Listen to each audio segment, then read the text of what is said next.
সকলকে নমস্কার। আমি গোকুল গার্ডেনিং থেকে পি.কে. বিশ্বাস। আমার গোলাপের বাগানটা একবার দেখে নিন। আমার কাছে অনেক গোলাপের গাছ আছে।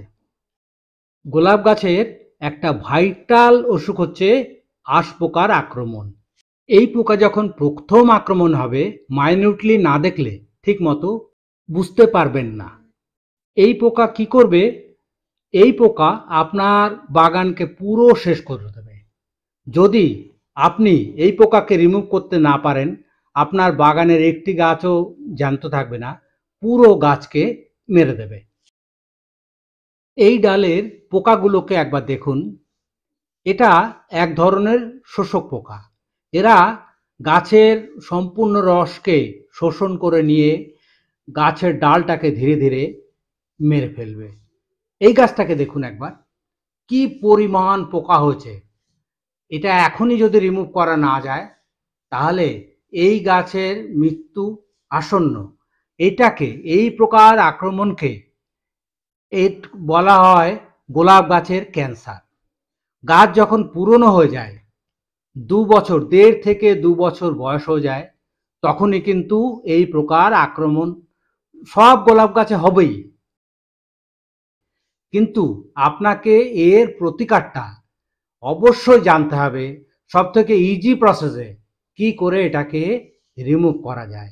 আজ আমি আপনাদেরকে দেখাবো একদম ইজি প্রসেসে কি করে এই আঁশ পোকাগুলো রিমুভ করবেন, সেটাই আমি আজ আপনাদের দেখাবো। এটা দেখুন বন্ধুরা, এটা একটা গ্রাস ব্রাশ, যেটা হার্ডওয়্যারের দোকানে পাওয়া যায়। এটা রাজমিস্ত্রিরা ইউজ করে ইট পরিষ্কার করার জন্য বা দেওয়াল পরিষ্কার করার জন্য। এটা ঘাস থেকে তৈরি। আমি দেখুন কিভাবে এই ব্রাশটাকে কাজে লাগিয়ে সম্পূর্ণ ডালটাকে সম্পূর্ণভাবে এই আঁশ পোকাটা রিমুভ করে দিচ্ছি এবং গাছটাকে কি করে সম্পূর্ণরূপে এই পোকা থেকে মুক্ত করছি। দেখুন, ইজি প্রসেস। শুধু এই ব্রাশটা দিয়ে রাব করলেই সমস্ত পোকা এই ডাল থেকে চলে যাবে। আর এটাই সব থেকে ইজি প্রসেস। কারণ হচ্ছে এই গাছে অনেক কাঁটা আছে।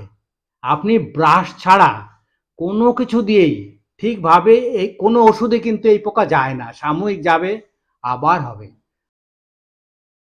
বন্ধুরা, নতুন বাগানীদের ক্ষেত্রে একটা রিকোয়েস্ট, এই পোকাটাকে ভালো করে চিনে রাখুন। যখনই আপনার কোনো একটা গাছের একটা ডালে অল্প বিস্তর অ্যাটাক হবে, তখনই আপনি যদি রিমুভ করে দেন, তাহলে কিন্তু এই অসুখটা আপনার অন্যান্য গাছে ছড়াতে পারবে না। আর যে গাছটা প্রথম অ্যাটাক হয়েছে, সেই গাছটাকে পজিটিভলি আলাদা করে দেবেন। তাতে কি হবে? আপনার গাছ আছে, আপনার বাগানটা সম্পূর্ণরূপে বেঁচে যাবে, আপনার গাছগুলো সেভ হয়ে যাবে।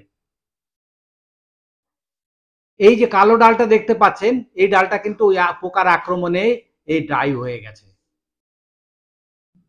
ডালটাকে ব্রাশ দিয়ে সম্পূর্ণ ঘষার পরে M45 ফাঙ্গিসাইড 1 গ্রাম নিয়ে 1 লিটার জলে ভালো করে গুলে স্প্রে করে দিলে কোথাও কোনো ড্যামেজ থাকলে সেটা ঠিক হয়ে যাবে। অথবা একটি অ্যালোভেরার পাতা নিয়ে ওর জেলটা খুব ভালোভাবে, যেমন ব্রাশ করেছেন ওইভাবে লাগিয়ে দিলেও কিন্তু আপনার ঠিক হয়ে যাবে। দুটোর যে কোনো একটা অ্যাপ্লাই করবেন, যাতে যদি কোথাও কোনো ড্যামেজ হয়ে থাকে, আপনার সম্পূর্ণ ড্যামেজ ঠিক হয়ে যাবে। আপনার গাছটা সম্পূর্ণ ঠিক হয়ে যাবে, পুরো বেঁচে যাবে, কোনো রকম পোকা থাকবে না। এবছরের মতো আপনার কোনো রকম পোকা হবে না।